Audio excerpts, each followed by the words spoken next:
what you want, when you want it, where you want it. This is The Mesh. Brothers in Tech is a weekly podcast focused on personal and home technology, helping provide you, our fellow brothers and sisters in tech, with some information, assistance, and recommendations. Hello, everyone, and welcome to Brothers in Tech here on the Mesh.tv podcast network. My name is Alan Jackson. With me is Brian Jackson. We share the same last name. That is no coincidence. We are, in fact, brothers. Although, Brian, Wait a minute.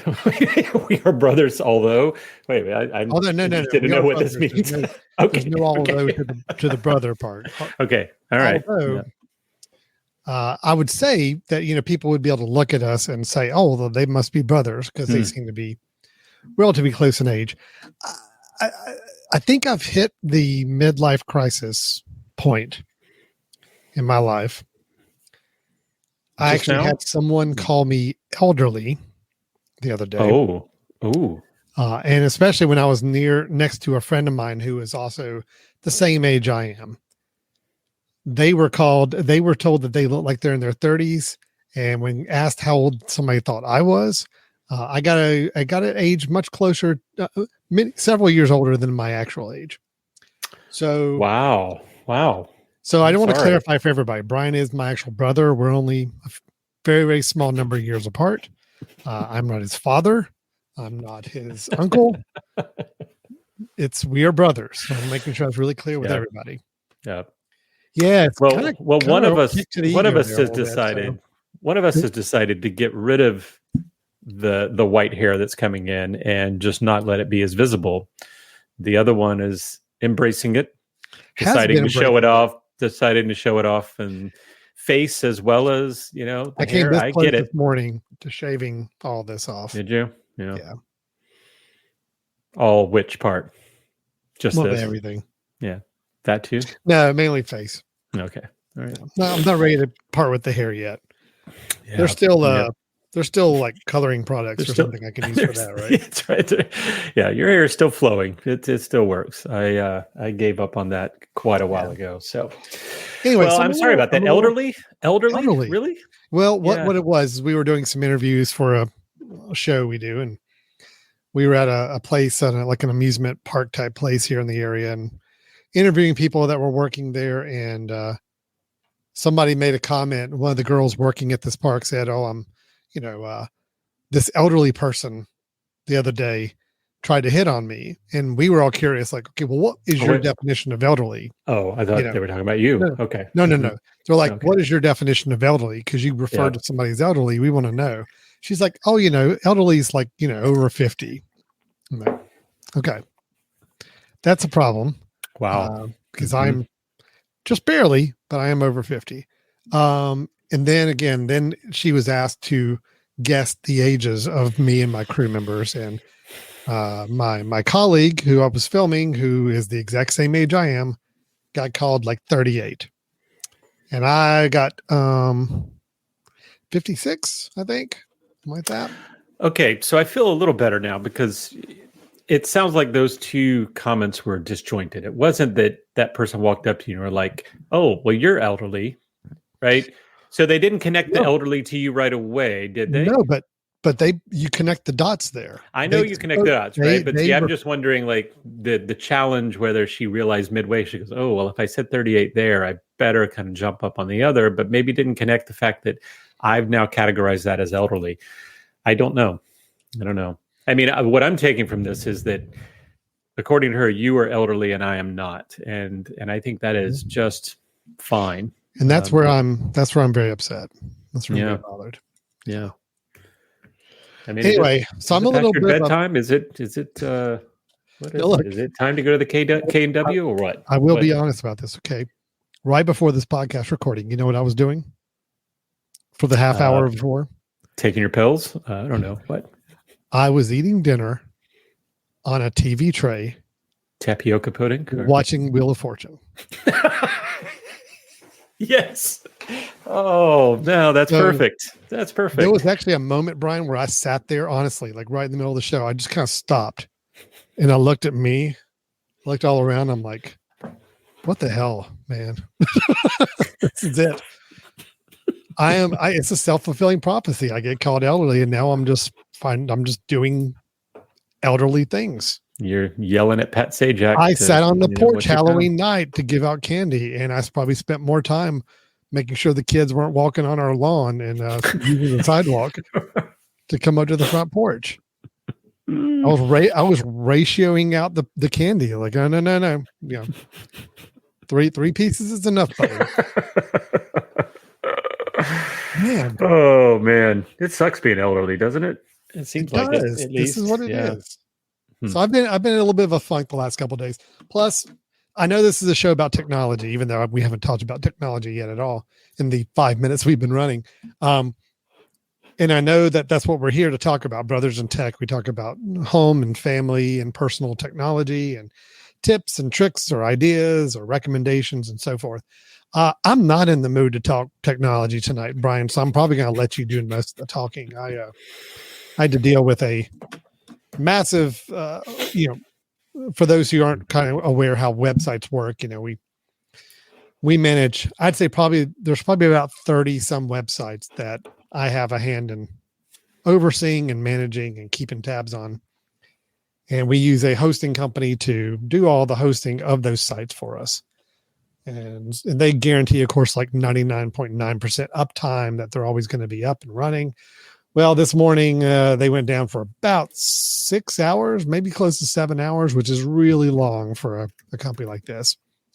So I had to entertain a lot of phone calls from customers and clients and my own websites and everything. It was a rough morning, so I'm not in a very tech-friendly mood at the moment. Actually, I'm understood. Thinking about in my old age, maybe just saying, forget it all. I'm just going to shut down all the technology and I'm just going to go. And I don't know. Anyway, Brian, so that's where we are right now. Huh? That's where we are. That's the state I'm in right now. So we are going to talk about a topic that luckily you are going to drive most of, but I do have questions and I want to hear you talk about it. And it is a little bit, it's kind of fighting the technology a little bit. It's kind of rebelling against some of the technology. We're still going to use technology, but it's rebelling against where the trend in technology is going right now, right? To some degree. We're going to talk about streaming TV services, which we have talked about plenty of times before, but we're bringing it up specifically today because I don't know if the rest of you listening have noticed, but a lot of streaming services have started to increase their fees.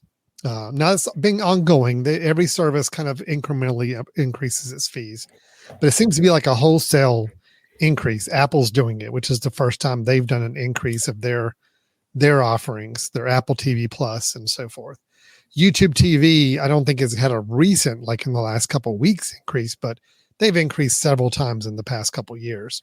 Then we've got a few others going up as well. So it's just a time where, you start to do the math on how much you could be spending for all the streaming TV services, and it starts to get really up there. Yeah. Ryan, you hit on this months ago, talking about the idea of a different way of handling live TV or getting live TV without having to get a large subscription of streaming service package to do so. Yeah. Yeah. It sounds like you might have fleshed that out a little bit more and maybe actually have something to kind of talk us through a proof of concept on how to do it. Well, yeah, I do have I have a solution that I am trying and I am kind of working through, as I'm calling it more of a fail-safe right now, that if things start to escalate even further, which I think they will on the subscription models, I think we're going to start to see several of these services continue to go up or start to kind of have two tiers where if you want to keep doing it the way you want to do it, then it's going to be more, or you have to have mandatory ads on everything and maybe you can stay where you are. So I think that we're getting to that point where they realize they have us for the most part. And I think some people are getting smart, Alan. We've talked about this before, that instead of having every service all the time because of what you're doing, but maybe popping a service on and off and on and off and say, hey, for the next 3 months, I'm going to go Netflix and then I'll cancel it. And then I'm going to go to Hulu and then I'm going to watch it for 3 months and cancel it.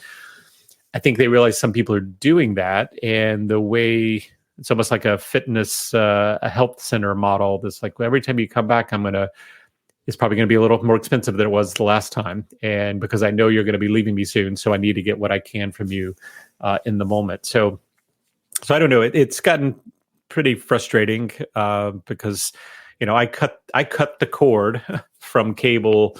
I think back in maybe 2006 or 7. We decided to go away from cable and started doing some over the air stuff. We were recording it to a Mac Mini at the time, and just having a way in which we can pull from the Mac Mini, record things, watch things a little later. So we had our own DVR service, and then's where Netflix started coming about, and we were having DVDs shipped to us, and that was all great. And then it went to the streaming and more internet. And so, we had a great period of time there. Alan, do you remember right when YouTube TV came out? It was $25 a month. Maybe you had $9 or $7 a month for Netflix. And then you were kind of loving life at that point, right? You had everything. Yeah. And then, of course, Apple got in the game, and the fact that we had Amazon Prime get in the game and provide us a service outside of the streaming, to where, quite honestly, I wouldn't care at all about Amazon streaming if it wasn't for the shipping, and the fact that I have it, I know I'm going to keep it. So, and we've gone through this several episodes about those issues. Oh, those were the good old days. And here I'm going to lean into my elderly status and say, yeah, kids today don't know how good we had it just a few years ago. Yeah, like 3-4 years ago, or 5 years ago. 5 years ago, maybe. Things were so much less expensive. I used to have 5 streaming services at a time, and I didn't pay more than $40 a month. So, yep.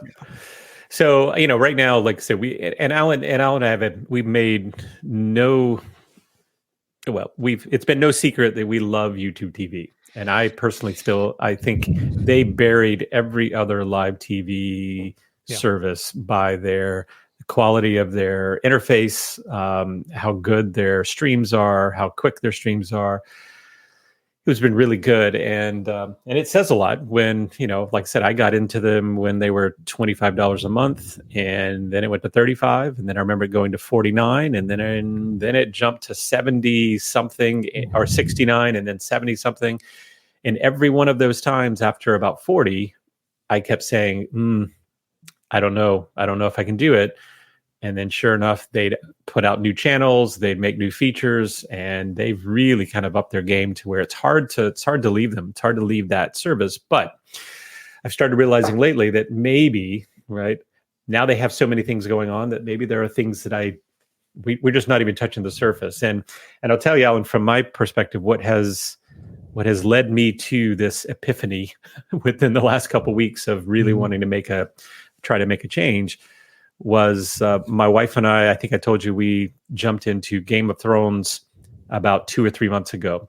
I had seen it back in COVID. I watched it on a iPad on my, when I was riding my bike every day, and I could barely remember seeing it. Didn't really know exactly the way the directors intended you to view They wanted to see it on a small screen. Yeah, exactly. So I didn't remember even a lot of it. And but what's been beautiful is that she had never seen it. And the fact that we now have one thing that we've been watching now for months, and that's the only thing we've watched. That is literally the only thing we watched. We haven't touched any other service. We haven't touched any other show. We've just, every time we sit down, we watch one episode of that, or maybe 2, and then that's it. And I started thinking now, okay, I'm paying for YouTube TV for pretty much the sports at this point. Everything else is convenience. Right. I mean, I love the fact that there's convenience on everything, but I don't necessarily know if I need it. So all that being said, I've got a way in which I'm going to try and move forward on being able to have some of that live TV capable, DVR capable, without the heavy service fees. So can I walk you through my solution? And many of you will remember we talked about this solution in the past, but we didn't really have the full feature version of this solution. And so, Alan, I thought what I would do is show the interface first, and then go back and talk about how it's being created. So All right. So, Alan, let me show this. So people will remember we've talked about this before, that Plex TV is a service that is a way in which you can take lots of different streams of information, whether that's stuff that you own, whether that's stuff on the internet, whether that's coming from, we'll see in a minute, live TV. Alan and I both have home servers that we've kind of put in place with NAS servers, network attached servers.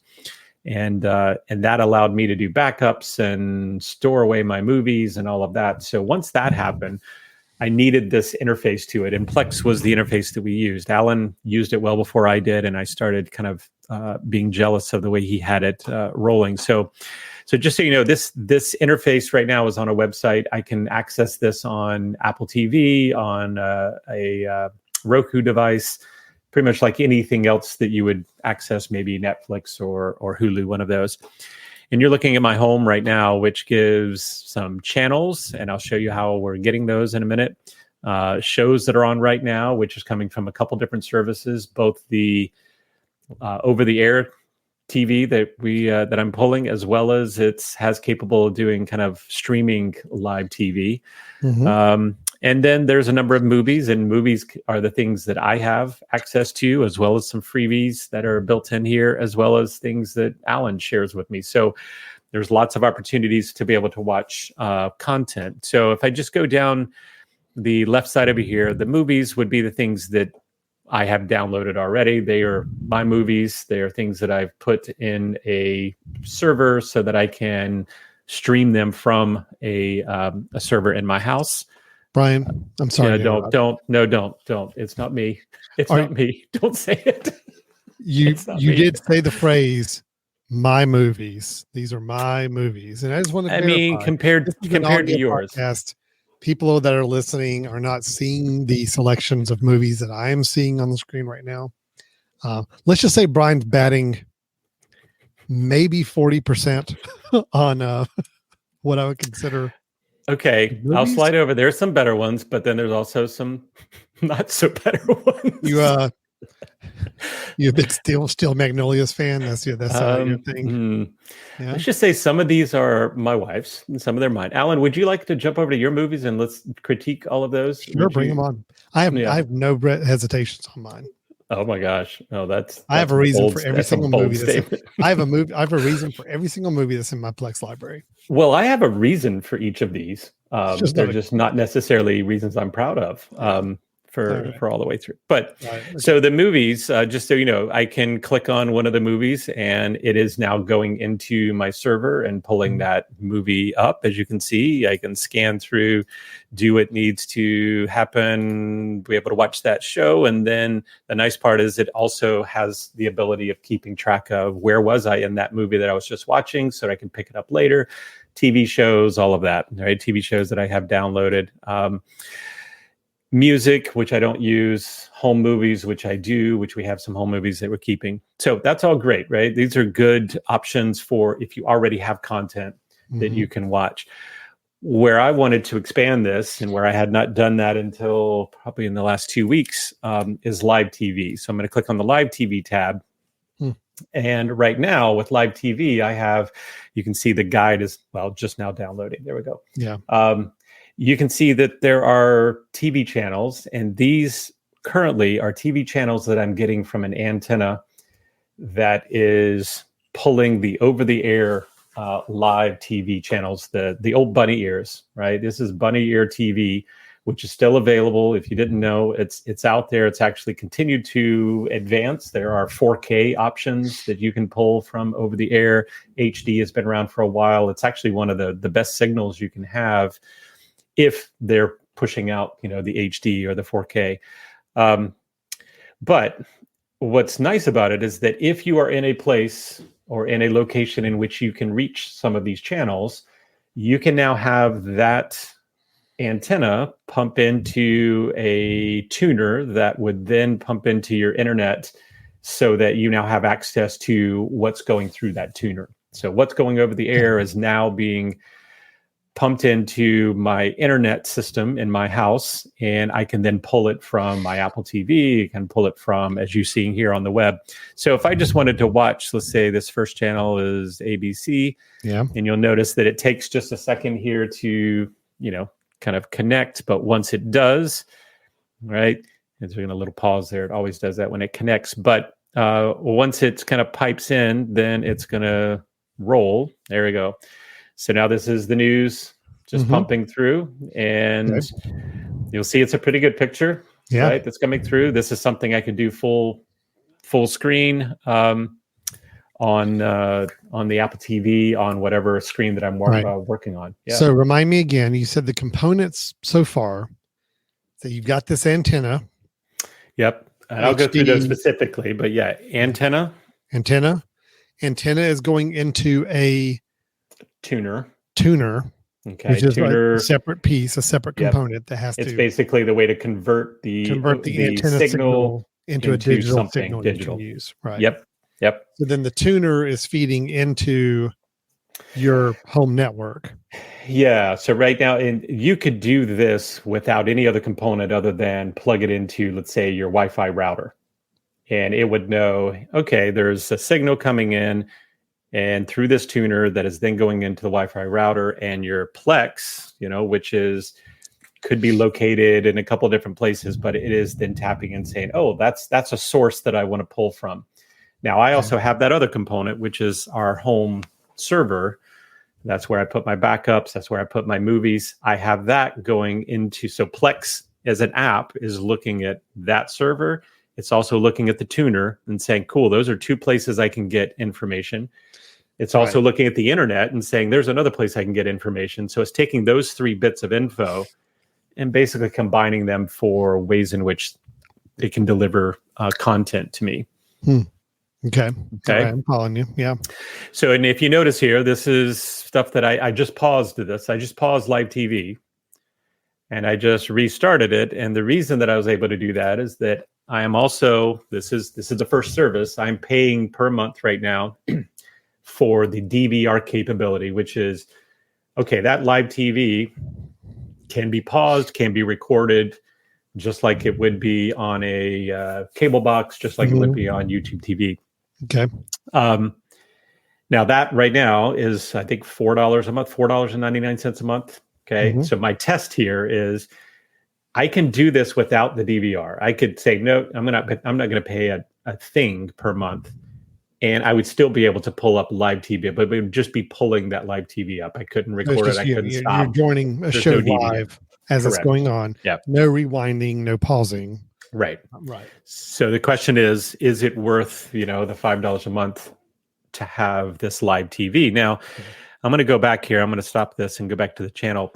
You'll notice right now, and I'm pulling in the favorites, which these are the channels that I kind of designated as most interesting to me. Everybody knows, if you've seen over-the-air TV, there's lots of channels that you're not interested in. So if I click on this Vault to Jackson, which is everything that's pumping into my system right now, you'll see there are tons of stations that I'm getting over the air. These are all over the air stations. These are all over the air stations. Yep. These are all over the air. It's just that these are not, there's not a lot that is great content. Oh, come on now. Comet TV's awesome. Okay. There's true crime TV. There is, what else do we have? Laugh TV, HSN, TBN, Telemundo, right? You got several of these things that are coming through that are really, but you see, I mainly wanted to pull the locals, right? Yeah, ABC, CBS, NBC, Fox. And if I could pull those, plus I think I have on there the CW, right, which started carrying ACC Sports recently. Then that's, those are helpful. So I've got all of this that I can search and I can go through. Now, if you notice, Alan, when I roll over here, you can see the channels, right? These are the channels that you need to recognize: 2.1, 2.2, 2.3. Those are the things that when the over-the-air digital comes in, there's multiple like twos, right? Twos is ABC, but they're also kind of tapped into other channels within that same kind of antenna or that same tower, I think. But so they've got some Plex channels. This is also kind of nice. So this is where live TV becomes the internet. So as I said before, I've got my antenna, which that's these channels. These are all coming from over-the-air antenna. The Plex channels are all streaming channels. So these are free streaming channels that are out there. So as you see, let's say Hallmark, right? If I click on Hallmark, what is that right there? It's doing the same thing, right? It's going to go, but now it's actually going through the internet and pulling some sort of online channel that happens to be free. So the beauty is now I have all of these channels now. Again, none of them are really good. These are channels like the Game Show channel, the BBC Earth, channels that are actually designated for specific shows. There is a Baywatch channel. So I will be recording Baywatch channels. Wow. Obviously, put that as a heart. And a Price is Right channel, like a whole Price is Right channel to the Price is Right. Wow. And Family Feud, Alan. So as an elderly person, is there a Wheel of Fortune channel? Is there a Wheel of Fortune? Because I got to watch my wheel. Surprised. I would not be. I got to watch my wheel, Brian. There's an Alf channel. Can you believe there was enough episode of Alf to actually have a channel, right? It just plays it over and over and over. Portlandia channel, which I do enjoy. So that's fun, yeah. Yeah, you can just sit and have it. But so these are all things that basically is coming through the internet as streaming channels. So the beauty is now I have, at least for me, it's all about this. If I had the ability now to say, okay, you know what, the Super Bowl is coming on a certain channel, NBC, I'm going to record it. Or the Seattle Seahawks are playing on Fox on each day, I'm going to record it. And you see it's pulling in over the internet what the guide is. I could go out and tell it I want to record something that's in the future. Go ahead and click. If I wanted to record, let's see, Family Feud, it's going to say, do you want to record this episode or do you want to record all episodes? So it does allow you to kind of say, I want to record everything from here on, and where do I want to record it within my library. Now the recording, I'm pretty sure, Alan, I just set this up. I'm pretty sure it's pointing to my server. I think I need to confirm that with the DVR system. I just signed up for that. Well, let's just kind of level set for everybody. Make sure we're all on the same page here. So what you've been showing us so far, other than the upgrade that you are paying $5 a month for, right, to allow you to have recording and pausing and recording capabilities. Outside of that, the live TV service that you're picking up is all free. Yep. Plex can be a free service. I mean, there are options that you can add on to Plex to make it where it has a pay option and for certain features. But what you're showing here, what you're doing, can be done with Plex for free. Yep, I can do it. I do it up until today. Actually, I was doing it for free. Okay. And I was watching live TV, and I was watching my own home movies and streaming them to my devices. Yep. But the two things that are needed to make this happen, one is the antenna. One is the tuner. Correct. Those are two one-time purchases. They are not ongoing costs involved with that. That is a one-time purchase to get those two items. And then obviously you need to have somewhere where your Plex can run and store media. Yeah. Right. Yeah. So Plex itself does need a home, and that's where it's, it could run on a computer. If you've got a computer in your house that's a desktop computer and you want to run kind of this and let that be your server. And but what it really needs to do is it needs to have a place to run the application so that it's kind of gathering the information, and it does need a little bit of storage space to be able to do that. I chose to put it on my NAS, my Synology home server, because that's where my storage goes. But then also it's always running. It's always there and it's always running. So I know it can kind of push it out. Right. That's the problem. If somebody said, well, I've got an extra computer laying around, or I could use it. Yeah, you could. It'll serve as a really good Plex server, just for Plex to work the way you want it to, which means you can access this media from any device in your household at any time. This needs to be a computer that's running all the time. All the time. Never shuts down.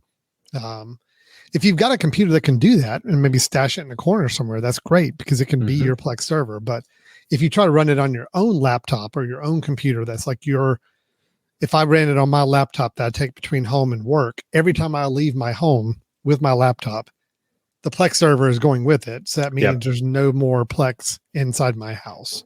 Right. So that's why you're needing to have that permanent 24/7, ideally, source for where you can have Plex running. The NAS, the network attached storage from Synology that Brian and I both have, is a great option for it because it is always running, and you'll let you install Plex on it.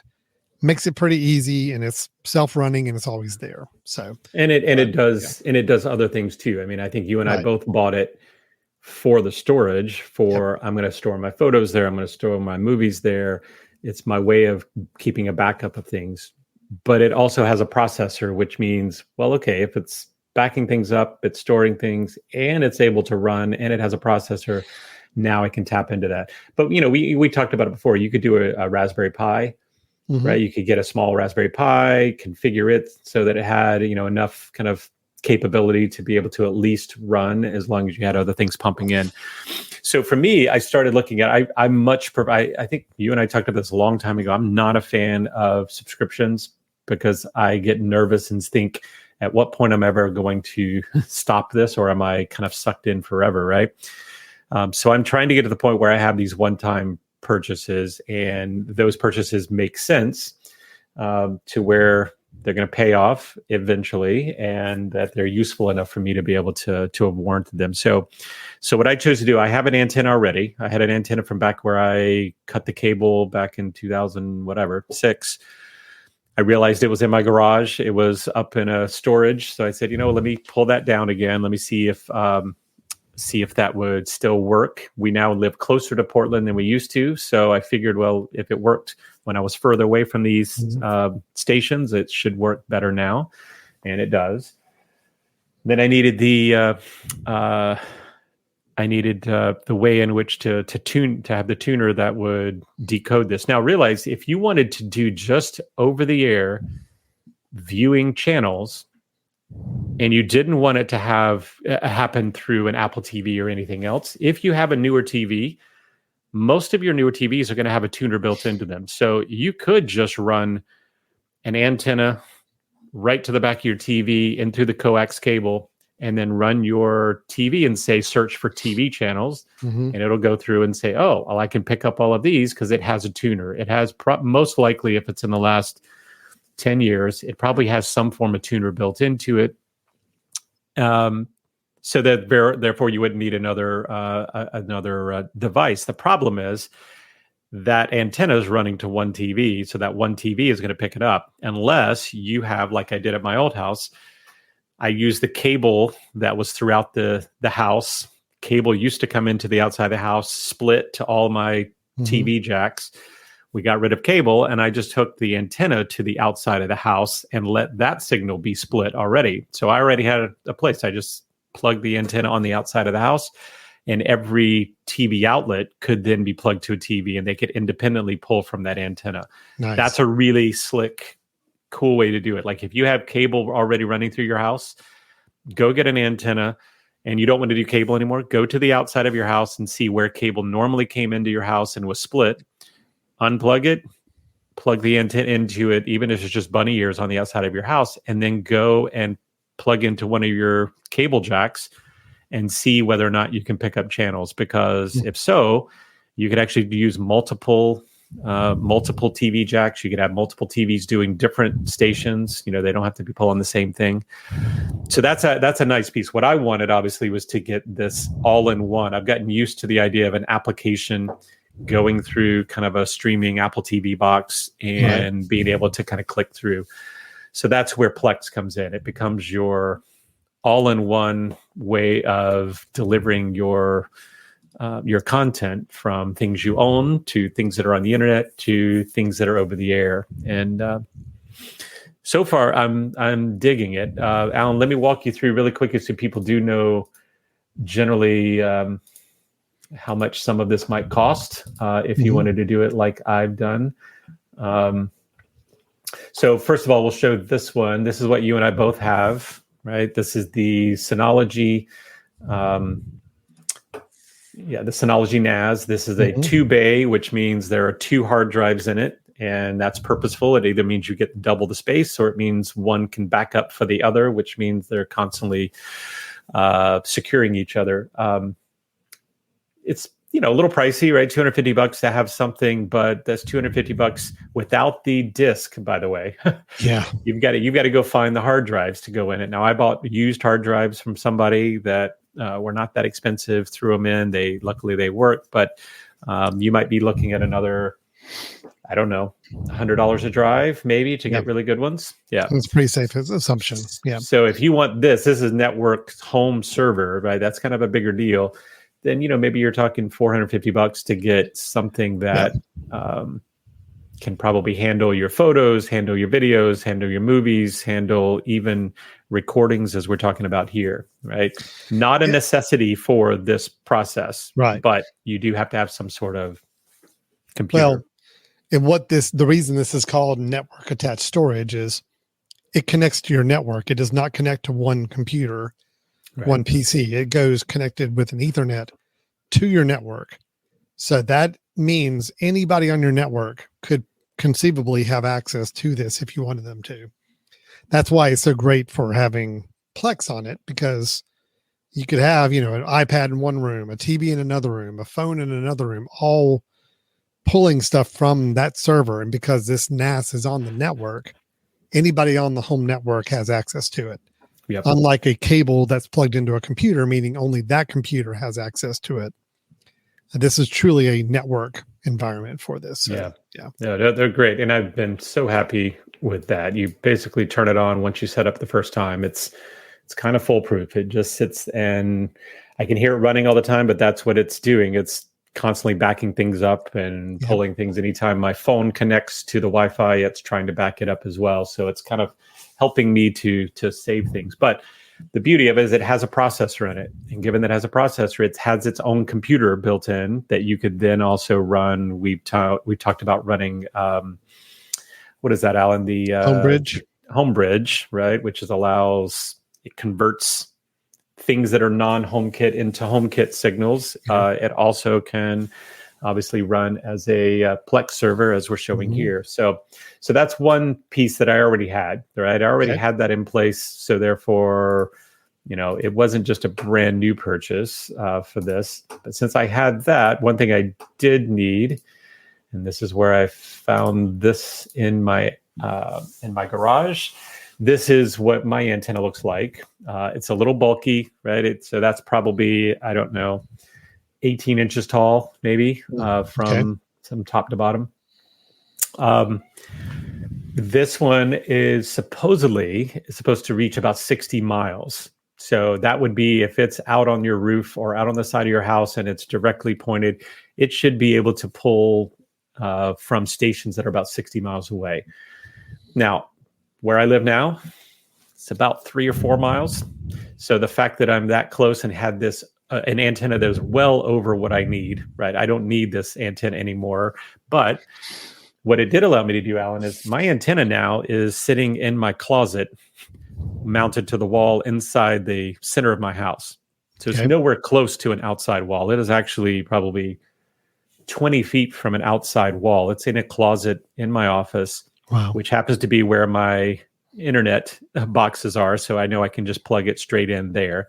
And turns out I'm getting a great signal because, again, it's supposed to read 60 miles and it only has to get 3. So that worked. In my last house, I was 20 miles away and I had this mounted in my attic on a support beam in the center of my attic. I mounted it right there, which means that it would not move around a lot. No wind was affecting it, but it just had to get through the roof, and it was able to do that given that it had enough power. So this is not powered. This is simply just coax in, coax out. So I would say this one's been pretty good. There are powered ones where if you are a little further away, you could add power to it, and then it sort of amplifies your signal and all of that. But if you're someone, let's say, Alan, from your area, if you're someone that lives 10 miles away from Charlotte and you're really close to some signals, you really only need bunny ears. You don't need something like this. You probably just need, they make some that are thin that can just slide on a wall. They make some that fit on the back of your TV. You can just go ahead and get bunny ears to be able to do that. But I wanted to over-engineer a little bit so that I didn't have to put it on the outside of my house. I didn't have to put it at a window. I didn't have to see it. So that's great. All right. So that's the antenna. So you have to have an antenna. That's a key. Yep. Place for that antenna to go. And then the last piece of the puzzle, which was the one I just got. Okay, I'm going to find out what window that is. Sorry. Here we go. I ended up going with what's called a HD home run.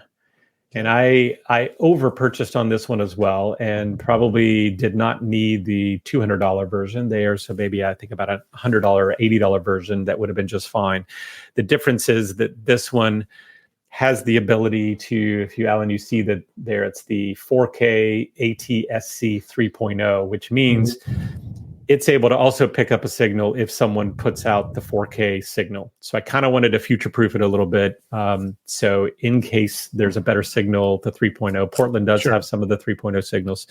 But if you just want the over-the-air HD ones, I could have gotten the exact same channels with the $99 one. It's just it wouldn't have been as future-proof. So anyway, what this does is the antenna plugs into this. So it's just a coax cable going from my antenna to this box.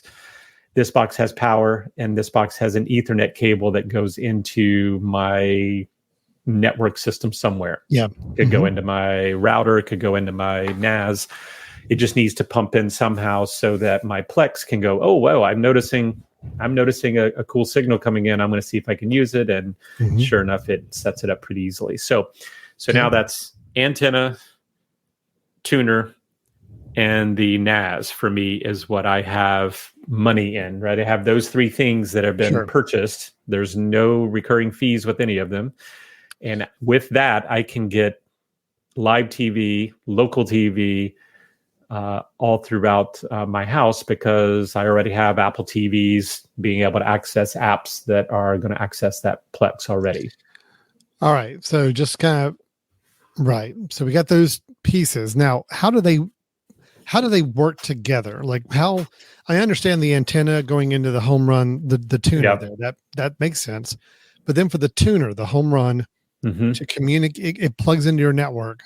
How does it link up with Plex? Is that somewhere where you kind of...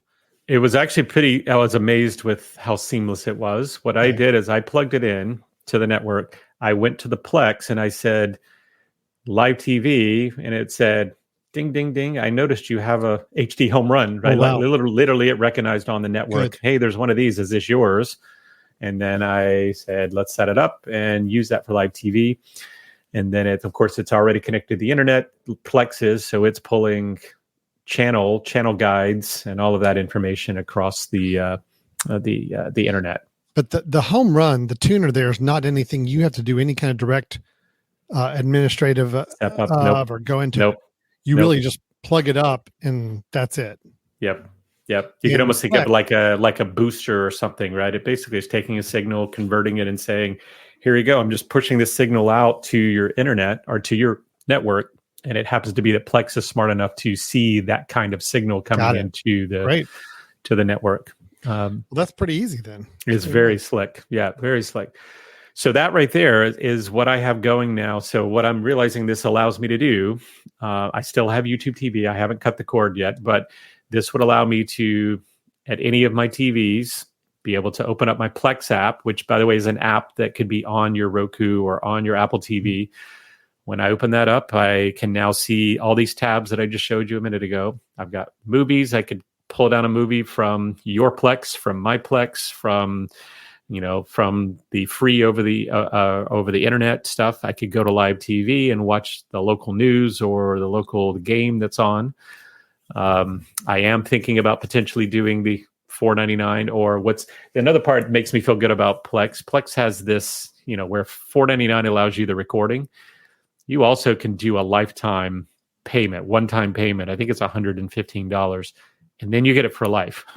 So if this is something that I think, all right, I don't want to see money going out per month, and it's worth me having a one-time payment to know that I could always record to my own server, by the way.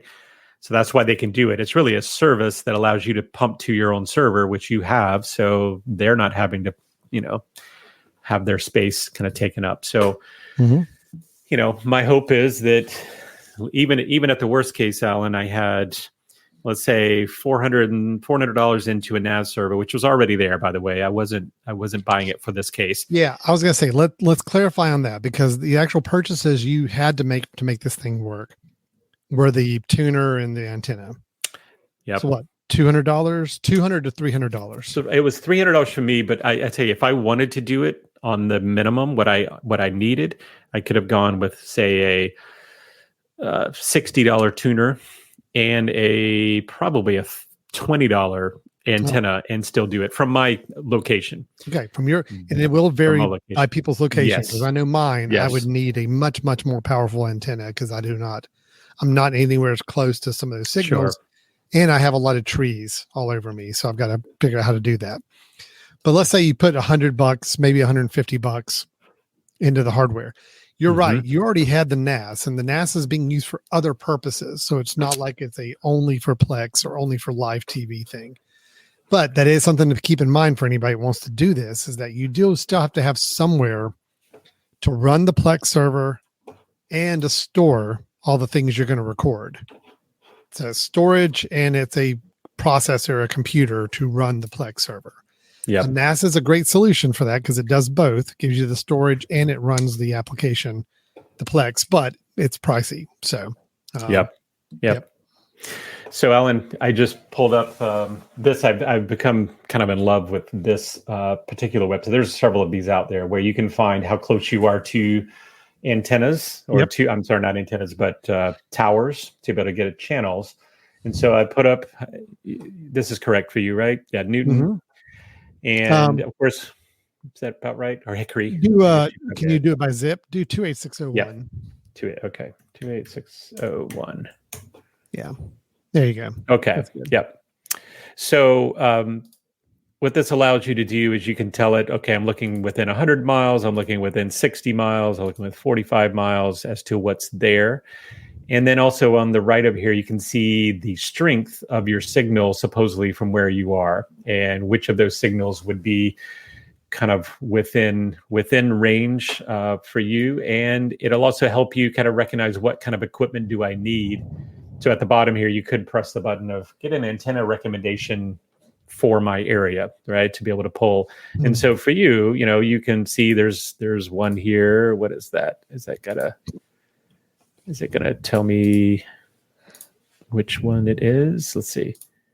Oh, I can go and pick, where are these particular antennas? So for you, Alan, it says if within 45 miles, you should be able to get CBS, but that's also kind of within that 40-mile range, maybe. So tree coverage, not direct sight, but, the trees around you are going to make a difference. Like CBS is really close to you. It actually looks like it's real close. Looks like CBS is running there between you and Morganton, the CBS channel. ABC looks like that's back in, same place, right? It's coming from the same one.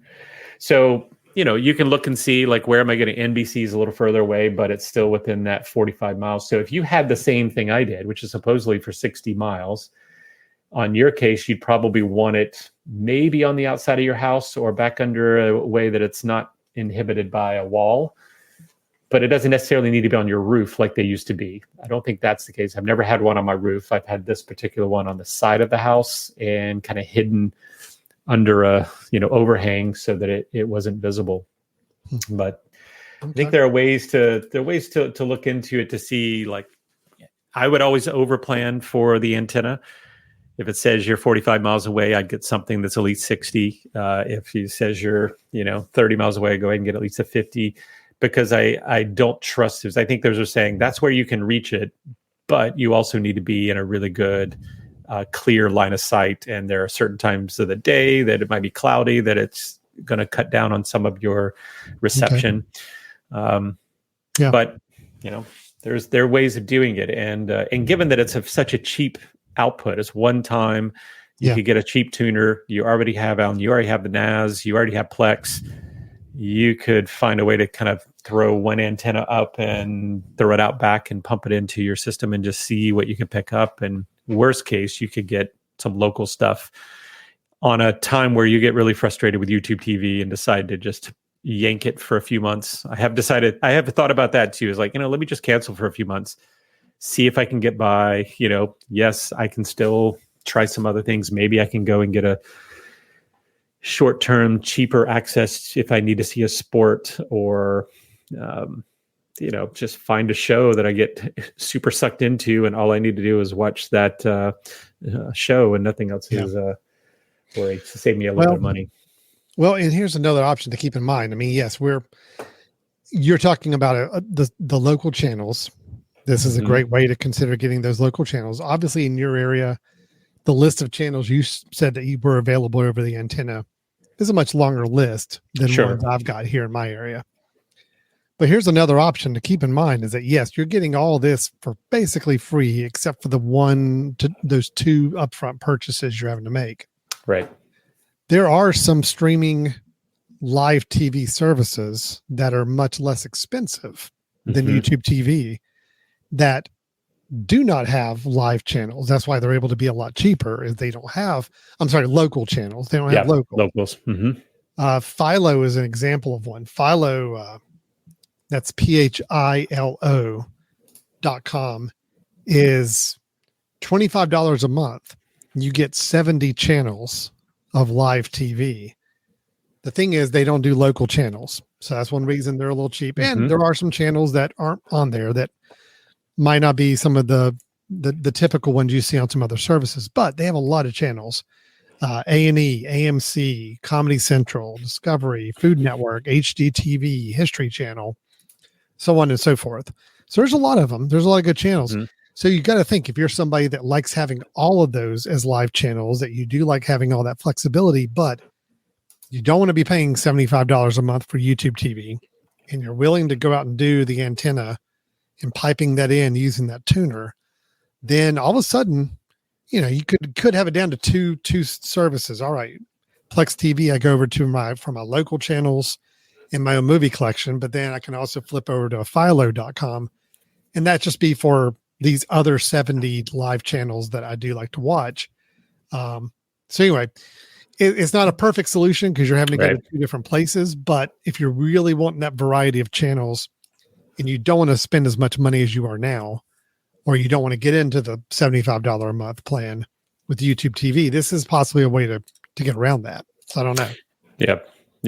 No, I think, for me, I'm trying to, balance it and say, well, listen, if I have some content that's not live TV, how much do I really need or want live TV these days? And of course, for me, it's, I do like to have local news every once in a while to be able to see if something's going on. I like to have potentially, a local channel for events, live events that happen usually on the regular networks. And this to me is like a couple of simple one-time purchases that will allow me access to those things on the times where I feel like I need them. Yeah. And then everything else can be content, right? There can be, if I have Amazon Prime, because I'm not going to be getting rid of my Amazon delivery anytime soon, I have things to watch. There are always things to watch if I want to spend time watching something. Is it the best and greatest? And do I need to have each brand new service? Well, maybe I rotate. I'm trying to get a system of, maybe there's one service that I use for newer content. Maybe I do 3 months of HBO, and then I stop it and do 3 months of Netflix and do whatever they have new. And then I stop it and do 3 months of Hulu and do what they have new. Because if I can focus on, $20 or less on a rotating month, and then I know I've got Prime, which is going to be always there, and I've got live TV for at least my local network channels, it shouldn't be an issue of not having enough to watch.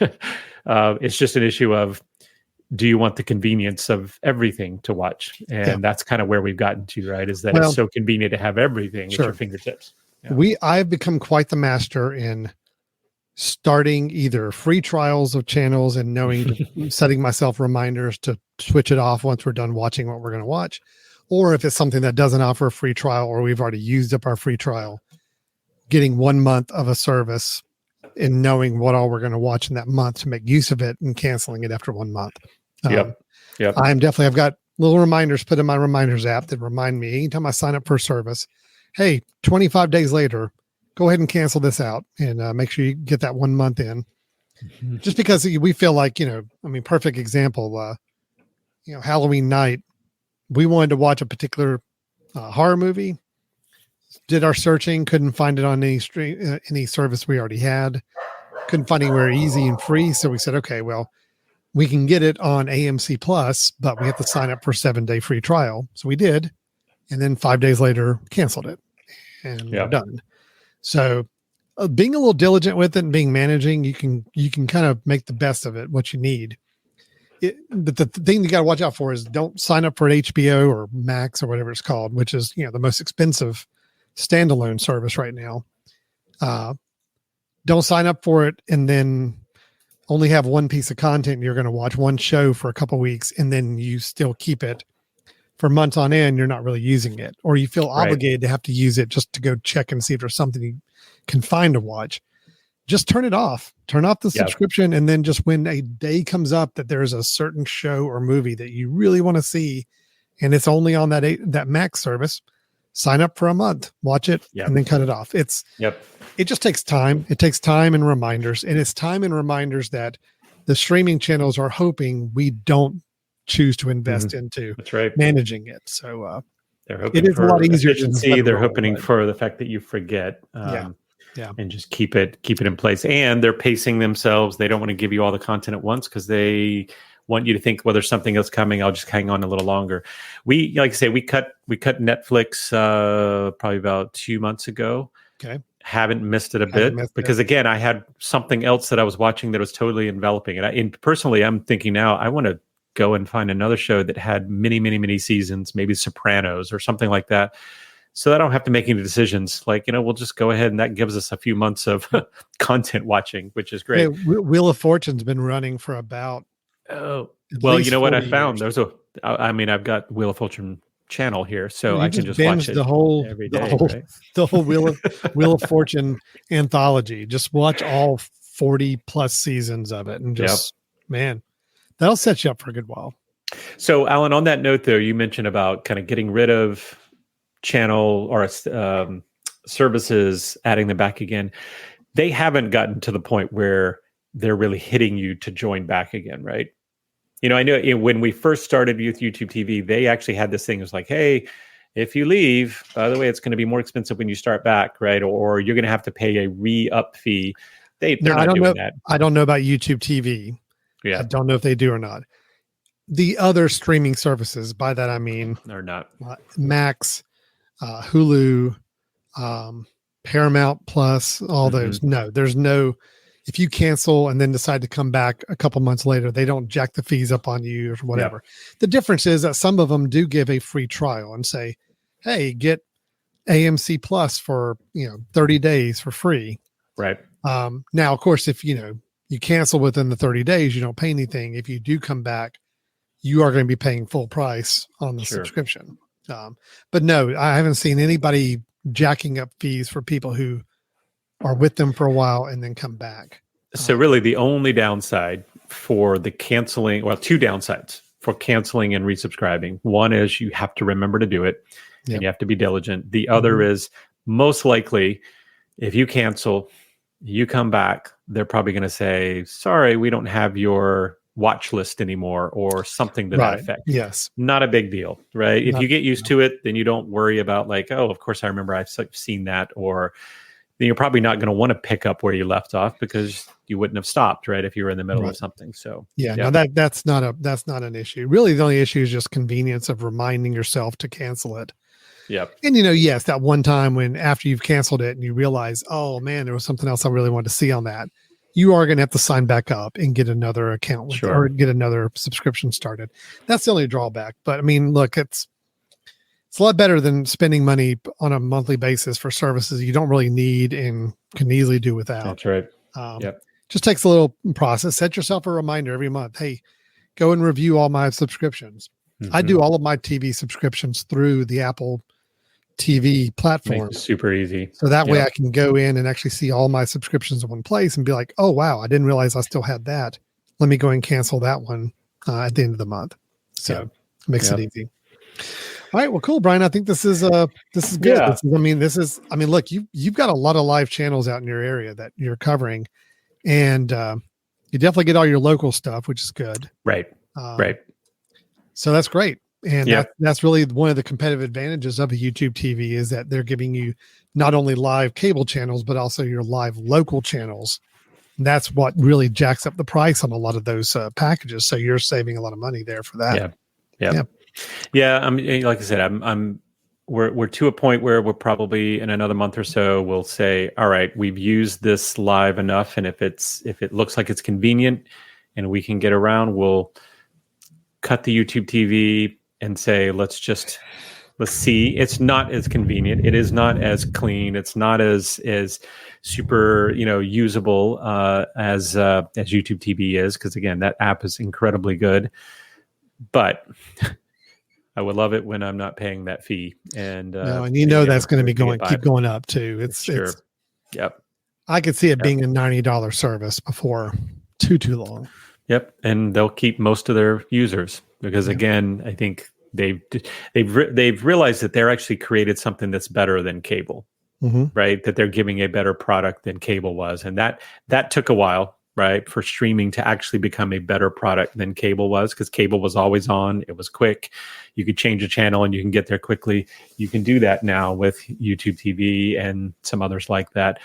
Plus, they've got these cool things of you can choose your 4 different sport channels and watch 4 different sports at once. And that's all coming in. And there's just a lot of things that they're doing that cable was not doing. And of course, they're going to keep toeing the line of getting you closer to where cable's price was, because now they know they've outpaced what cable was giving you. So that's right. Yep. So anyway, I think I'm excited about this for a while. I'm going to try, now that I have the DVR function, to record a few and see how that goes. I did want to mention one thing, Alan, the recording piece, which again is, if I like it, I'll go with a one-time fee and just have it for life and just say I don't want to see a recurring fee. But one of the cool parts is you can actually set the DVR function for Plex to detect the commercials. So if you record a show, it can detect the commercials and either let you skip them by clicking and saying, hey, I detected commercial, skip forward. Or you can tell it to go ahead and delete them for you. So with the live TV, I don't know how it works. I don't know how well it works, but that's kind of nice, right? Because that's one of the challenges with going live TV is that you're not able to scan as well as you would have liked, and maybe not the skip functions and all these sorts of things. So anyway, that's very cool. Yeah. Yep, we'll see. I'll keep you informed about how it's going and whether I'm confident making the trim at some point. But well, Brian, thanks for sharing all that. I do have to go because I being an elderly person, I do go to bed now at much earlier time. Well, I saw you yawning earlier, and I know that was because we are getting well past bedtime there. So it's way past my bedtime. I've What other elderly things can I say I'm doing a little bit later? Yeah. Yeah. Well, just make sure you pee before you go to bed, because then it will be like 3 or 4 times in the night. I'm still going to be up in the middle of the night. Gotcha. Okay. Yeah, but this is great. Thank you, Brian, for kind of walking through this. It sounds like it's coming along pretty well. I'm really impressed with just the integration that Plex does with that tuner and just automatically picks it up and runs with it. So it's really pretty cool. Plex is a great platform. I'm a big fan and love what they're doing with it. So it's fun. All right. Well, that's some ideas for you if you want to get rid of your live TV package that you're paying too much for through digital streaming. This is an alternative way that mostly free, except for a couple upfront one-time purchases, and thinking through how to make it work for your own personal situation. But it is a good option, and glad to know it exists. So yeah. All right, cool. All right, Brian. Well, if anybody's got any questions, thoughts, feedback for us on anything with that, send us an email. Tell them how to do it. Send us an email at info@themesh.tv. I would love to hear if there's other options that you found, maybe even cheaper options to kind of have a similar setup, or if you found even ways of getting around some of the DVR services. I mean, I put that out there as something that Plex is going to charge me for, but there are other services that you could do in-house and set it up as a part of your tuner, right? To have it actually record to your tuner box. And so I'd love to hear some other people that are doing this and pros and cons. You can also go to the website at www.brothers-n-tech.com. All right. That'll do it for today. So thanks everybody for spending some time with us, and we'll be back in another week or so with some more technology talk and ideas and suggestions and all that jazz. Yeah. So, yep. All right. Get off my lawn and let's go to bed. So, all right. Good night, Grandpa. See y'all. Bye.